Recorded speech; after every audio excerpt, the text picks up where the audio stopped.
Hola a todos, yo soy Ramón Lozano. Bienvenidos a un nuevo episodio de este podcast donde vamos a hablar de los eventos más relevantes que movieron a los mercados financieros en Estados Unidos en la semana laboral que terminó el viernes 23 de mayo de 2025. En la empresa de la semana vamos a hablar sobre HSBC y en la sección educativa vamos a hablar sobre la historia de la banca.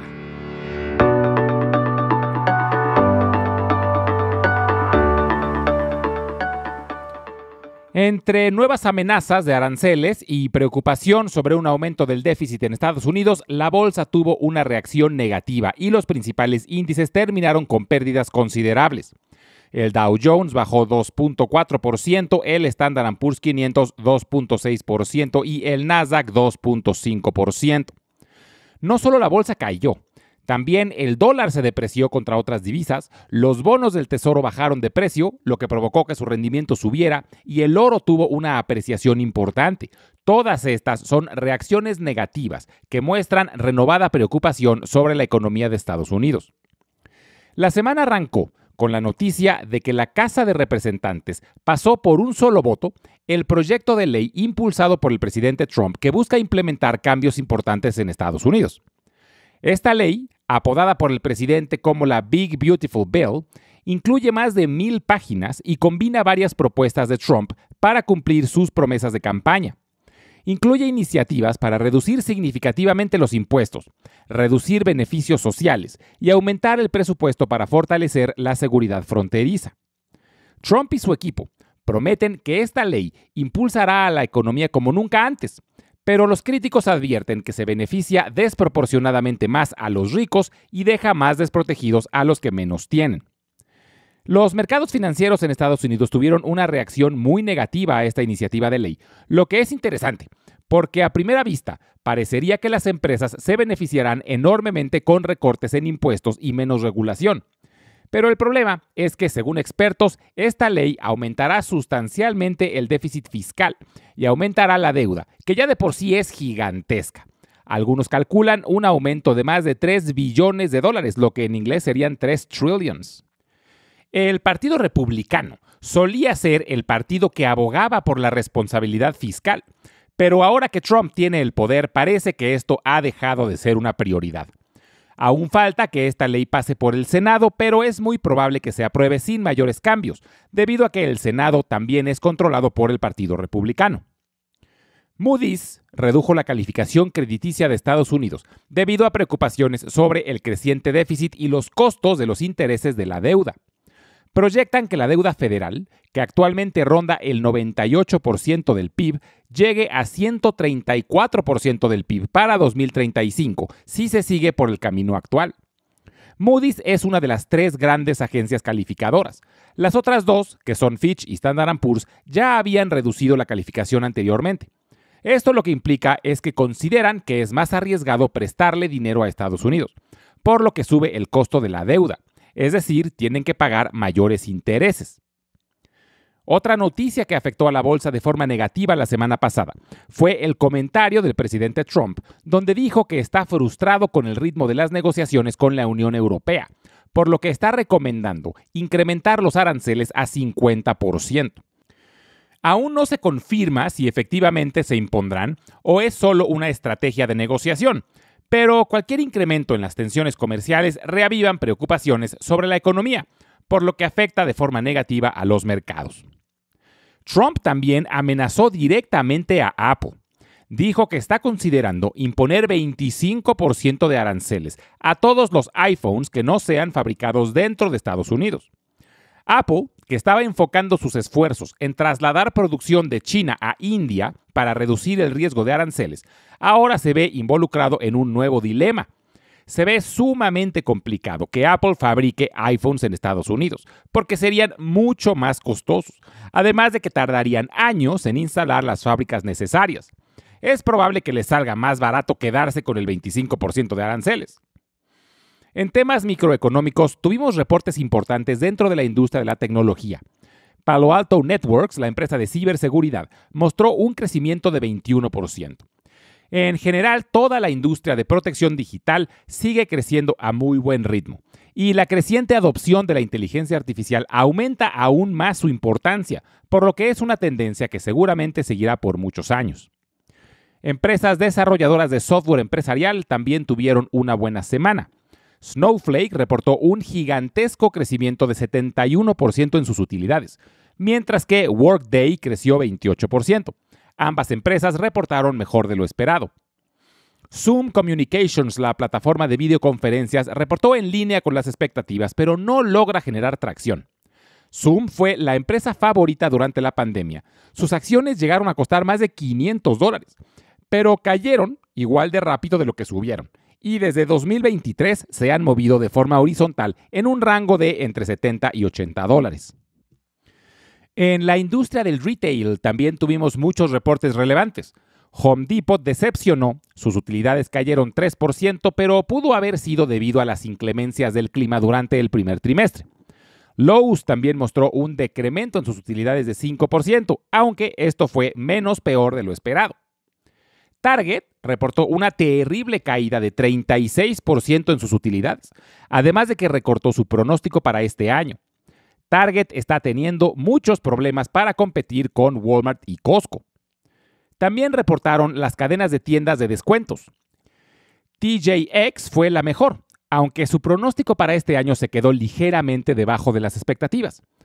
Ross Stores decepcionó y decidió no dar un pronóstico para este año, argumentando incertidumbre provocada por los aranceles. Finalmente, Deckers Outdoors decepcionó. Ralph Lauren reportó en línea con las expectativas y Urban Outfitters sorprendió con su reporte. Esta semana será corta, debido a que el lunes se conmemora Memorial Day, que es el día que se recuerda a todos los soldados caídos en el cumplimiento de su deber. El informe más relevante de la semana será el índice de gastos de consumo personal, que es el indicador favorito de la Fed para medir la inflación. También tendremos información importante relacionada al mercado laboral y al mercado de la vivienda.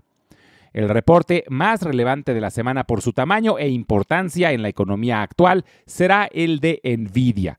También tendremos los reportes de Salesforce, Okta, Dell, HP Inc., Marvell, Ulta Beauty, Gap, Best Buy y Costco. En la empresa de la semana vamos a hablar sobre HSBC. Su símbolo es HSBC. El nombre completo de HSBC es The Hong Kong and Shanghai Banking Corporation y, como sugiere, su origen está en Asia. Fue fundado en 1865 por un escocés llamado Thomas Sutherland, en plena época de expansión del comercio británico en el lejano oriente. Después de que los británicos establecieran Hong Kong como una colonia de la corona, tras la Primera Guerra del Opio, los comerciantes provenientes de otras partes del Imperio Británico que se establecieron en Hong Kong sintieron la necesidad de contar con un banco que financiara el creciente comercio que pasaba a través de Hong Kong y en ocasiones también a través de Shanghái.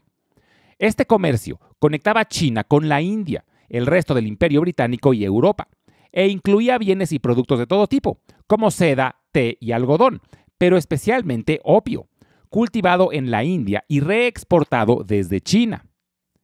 Thomas Sutherland, principal fundador de HSBC, tuvo la iniciativa de crear un banco con estándares internacionales que conectara a Oriente con Occidente. El banco inició operaciones en Hong Kong en marzo de 1865 y ese mismo año abrió una sucursal en Shanghái. Un año después estableció una sucursal en Yokohama, Japón. El banco creció de forma muy importante en Asia a finales del siglo XIX y principios del XX, abriendo más sucursales en China, Singapur, Bangkok y Manila.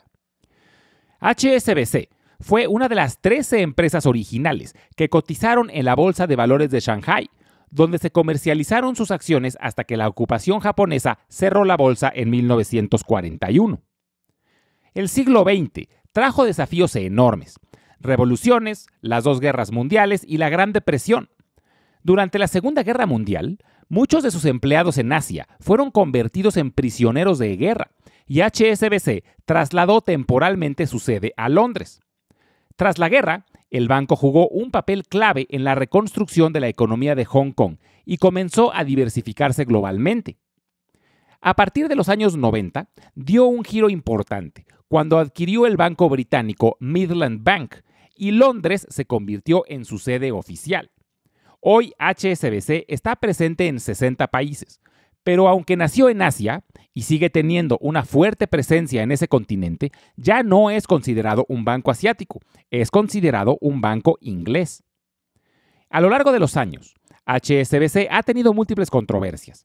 Ha enfrentado multas y acusaciones por lavado de dinero, evasión fiscal y problemas de gobernanza. Pero a pesar de estos tropiezos, HSBC ha sabido adaptarse, modernizarse y mantener su lugar como un gigante financiero. Actualmente es el banco más grande de Europa y el séptimo a nivel mundial. Cuenta con más de 6.600 sucursales, 220.000 colaboradores y más de 60 millones de clientes. Las acciones de HSBC cotizan en la Bolsa de Valores de Londres, en la de Hong Kong y en la de Nueva York. Su precio actual no se ve elevado y pagan un atractivo dividendo de más del 3.3%, pero tienen un riesgo adicional, y es su amplia presencia en China. Debido a la guerra comercial entre Estados Unidos y China, hay mucha incertidumbre con empresas financieras que operen en el gigante asiático. Este riesgo fue evidente a inicios de abril, cuando Trump anunció los aranceles a todo el mundo. Las acciones de HSBC cayeron más de 20% en una semana. Ya recuperaron prácticamente todo lo perdido gracias a la pausa temporal en la guerra comercial, pero muestra que es un banco muy susceptible a este tipo de cambios y por lo tanto tiene mayor incertidumbre.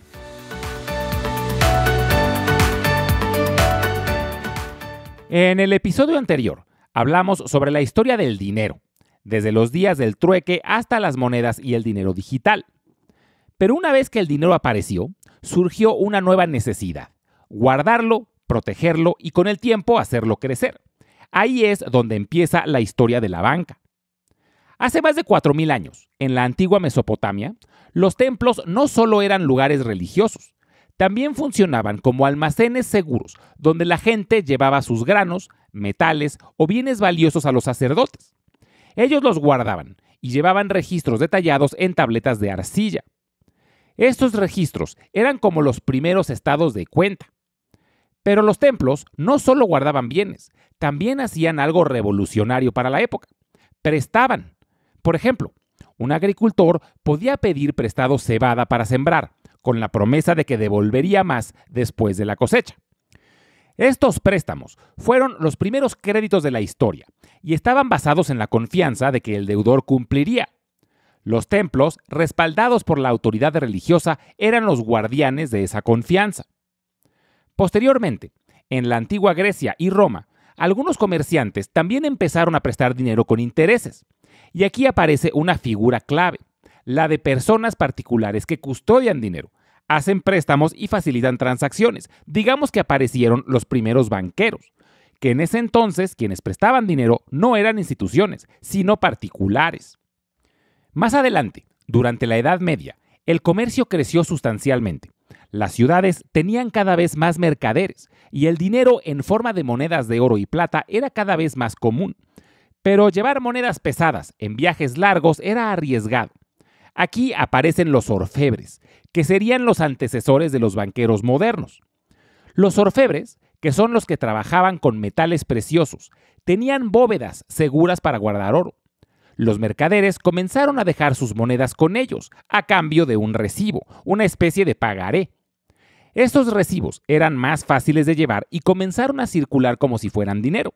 Aquí nacen las letras de cambio, que permitían a los comerciantes pagar en una ciudad y cobrar en otra, sin necesidad de transportar monedas. Los banqueros en la zona que hoy es Italia dominaron esta práctica, especialmente en Florencia y Génova. Familias como los Medici no solo prestaban dinero, sino que también crearon redes financieras que conectaban distintas partes de Europa. Sus servicios incluían préstamos, custodia de dinero, cambio de divisas y financiamiento de grandes proyectos. Y de aquí viene el origen de la palabra banco o banca. En los mercados italianos, las personas que se dedicaban a prestar o cambiar dinero trabajaban sobre mesas de madera, llamadas bancas, donde colocaban el dinero y registraban las operaciones. Si una de estas personas no podía solventar sus operaciones o pagar sus deudas, las autoridades literalmente rompían su mesa como señal de que ya no podía seguir operando, y de ahí viene el término de bancarrota. Con la expansión de los estados modernos y el comercio global, se volvió necesario crear instituciones más grandes y confiables. El verdadero auge de la banca moderna llegó con la Revolución Industrial en los siglos XVII y XVIII. En Inglaterra, el Banco de Inglaterra, fundado en 1694, fue creado para prestar dinero al gobierno y para controlar la emisión de moneda. Pronto, este banco se convirtió en el modelo de los bancos centrales. No solo emitía monedas y billetes, también regulaba a otros bancos para evitar fraudes y crisis. Otros países siguieron el ejemplo y para el siglo XIX ya existían bancos centrales en Francia, Alemania y Estados Unidos. Con el capitalismo, los bancos comerciales se multiplicaron. Prestaban dinero a empresarios para construir fábricas, financiar proyectos o expandir negocios. La confianza en los bancos creció, pero también los riesgos. Uno de los problemas más graves quedó en evidencia durante la Gran Depresión de 1929, y es el riesgo causado por el hecho de que los bancos prestan más de lo que tienen. Esto no es un error, es por diseño. Cuando la gente deposita dinero, el banco no lo guarda en una bóveda esperando que lo retires. Lo usa para hacer préstamos, cobrar intereses y mover la economía. Pero eso significa que en cualquier momento solo tiene una pequeña parte de ese dinero disponible en efectivo. Esto funciona bien siempre y cuando no todos quieran su dinero al mismo tiempo. Pero si la gente empieza a perder la confianza en el banco o en la economía en general y todos corren a sacar su dinero, el banco simplemente no lo tiene. Cuando eso pasa, el banco puede quebrar, incluso si en papel era solvente. No es un problema de matemática, es un problema de confianza. Para evitar este tipo de crisis, los gobiernos comenzaron a regular más fuertemente a los bancos y a crear sistemas de seguros de depósitos para proteger a los ahorradores. A pesar de las crisis, la banca ha seguido creciendo. Hoy los bancos son mucho más que edificios con bóvedas. La banca se globalizó, adaptó tecnologías y poco a poco se fue digitalizando. Hoy podemos hacer transferencias internacionales en segundos, pagar con el celular y abrir cuentas bancarias sin visitar una sucursal. Pero al igual que hace miles de años, la banca sigue dependiendo de la confianza. Cuando abres una app y ves tu saldo, confías en que ese dinero existe, aunque sea solo un número en la pantalla. Y los bancos confían en que quienes piden un préstamo lo devolverán con intereses, porque creen en la capacidad de generar riqueza en el futuro. Ahora estamos viendo una nueva transformación. Aparecieron las criptomonedas, que desafían al sistema financiero tradicional y están cambiando las reglas del juego. Estas monedas digitales funcionan sin bancos, utilizando tecnología de blockchain para garantizar transacciones seguras y descentralizadas. Ahora, ¿esto quiere decir que desaparecerán los bancos?